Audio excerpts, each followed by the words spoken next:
25 ফেব্রুয়ারি 2009 সকাল 9:30। ঢাকার প্রাণকেন্দ্রে পিলখানা সদর দপ্তরের ভেতর হঠাৎ ভেসে আসে গুলির শব্দ। কয়েক মিনিটের মধ্যেই স্পষ্ট হয়ে যায় এটা সাধারণ গোলযোগ নয়, এটা সশস্ত্র বিদ্রোহ। সেদিন সেখানে বার্ষিক দরবার চলছিল। বাংলাদেশ রাইফেলসের সদস্যরা তাদের দাবি তুলে ধরছিলেন। নেতৃত্বে ছিলেন সেনাবাহিনীর জ্যেষ্ঠ কর্মকর্তারা। উত্তেজনা ছিল, কিন্তু কেউ কল্পনাও করেনি পরিস্থিতি এত দ্রুত রক্তাক্ত হয়ে উঠবে। হঠাৎ তর্ক, তারপর গুলি। কর্মকর্তাদের জিম্মি করা হলো। কিছুক্ষণের মধ্যেই খবর আসে অনেককে হত্যা করা হয়েছে। ঢাকা শহরে আতঙ্ক ছড়িয়ে পড়ে।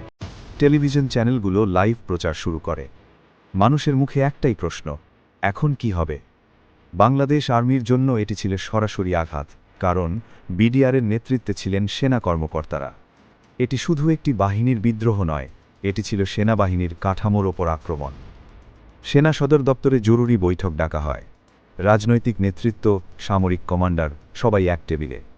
ঘরে চাপা উত্তেজনা, বাইরে ট্যাঙ্ক প্রস্তুত, বিশেষ কমান্ডো ইউনিট প্রস্তুত। একটি বিকল্প ছিল স্পষ্ট, তাৎক্ষণিক সামরিক অভিযান, পিলখানায় ঢুকে শক্ত হাতে দমন। কিন্তু ভেতরে ছিল শত শত পরিবার, নারী, শিশু, সাধারণ কর্মচারী। সরাসরি হামলা মানেই ব্যাপক রক্তপাতের ঝুঁকি। এই সময় directorate general of forces intelligence এবং ন্যাশনাল সিকিউরিটি ইন্টেলিজেন্স থেকে দ্রুত তথ্য আসতে থাকে। রিপোর্টে বলা হচ্ছিল বিদ্রোহীদের হাতে ভারী অস্ত্র আছে। কিছু সীমান্ত ক্যাম্পেও অস্থিরতার খবর। আশঙ্কা বাড়তে থাকে, যদি এই আগুন অন্যত্র ছড়িয়ে পড়ে, যদি ঢাকায় পূর্ণ সামরিক সংঘর্ষ শুরু হয়, দেশ কি অস্থিরতার গভীরে ডুবে যাবে? সেনাবাহিনীর ভেতরে ক্ষোভ তীব্র। 57 জন কর্মকর্তা পরে নিহত হিসেবে নিশ্চিত হন।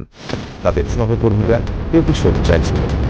কমান্ডো অভিযান কয়েক ঘন্টার মধ্যে শুরু হতে পারত, কিন্তু ঠিক তখন নেওয়া হয় এক উচ্চশক্তি সিদ্ধান্ত।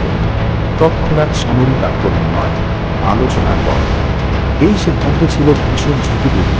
যদি আলোচনা ব্যর্থ হয়, বিদ্রোহীরা আরও সংগঠিত হতে পারত, সরকার দুর্বল দেখাতে পারত, এমনকি সেনাবাহিনীর ভেতর বিভাজন তৈরি হতে পারত। তবুও নির্দেশ ছিল পরিষ্কার, রক্তপাত থামাতে হবে।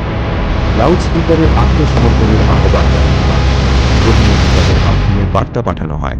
পরিবারের সদস্যদের অনুরোধ পৌঁছে দেওয়া হয়। তারপর ঘন্টায় ঘন্টা নির্দেশ তারা নিশ্চিত হয়ে আছে। 1975 সালের স্মৃতি ফিরে আসে। আরেকটি প্রশ্ন আসছে, পুরোপুরি কিছু বিপ্লবী হস্তক্ষেপ হয়েছে।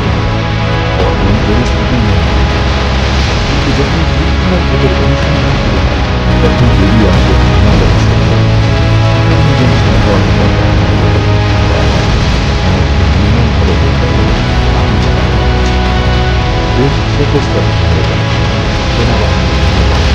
এটি ছিল তাদের ইতিহাসের সবচেয়ে অন্ধকার অধ্যায়গুলোর একটি। পরবর্তীতে ব্যাপক তদন্ত হয়, শত শত গ্রেপ্তার, বিশেষ ট্রাইব্যুনালে বিচার, অনেকের মৃত্যুদণ্ড কার্যকর হয়, আর বিডিআরের নাম পরিবর্তন করে রাখা হয় বর্ডার গার্ড বাংলাদেশ। নতুন অধ্যায়ের সূচনা। তবুও প্রশ্নটি থেকে যায়, যদি সেদিন ট্যাঙ্ক সরাসরি পিলখানায় ঢোকা যেত, কত প্রাণ যেত? ঢাকা কি সামরিক সংঘর্ষে জড়িয়ে পড়ত? দেশ কি আরও বড় সংকটে পড়ত? 2009 সালের সেই দিন আমাদের শেখায়, শক্তি শুধু অস্ত্রে নয়, কখনো কখনো প্রকৃত শক্তি হল ট্রিগারে আঙুল রেখেও সেটি না টেপার সাহস। কারণ সেদিন ঢাকায় শুধু একটি বিদ্রোহ থামানো হয়নি, সম্ভাব্য জাতীয় বিপর্যয়ের দরজাও বন্ধ করা হয়েছিল।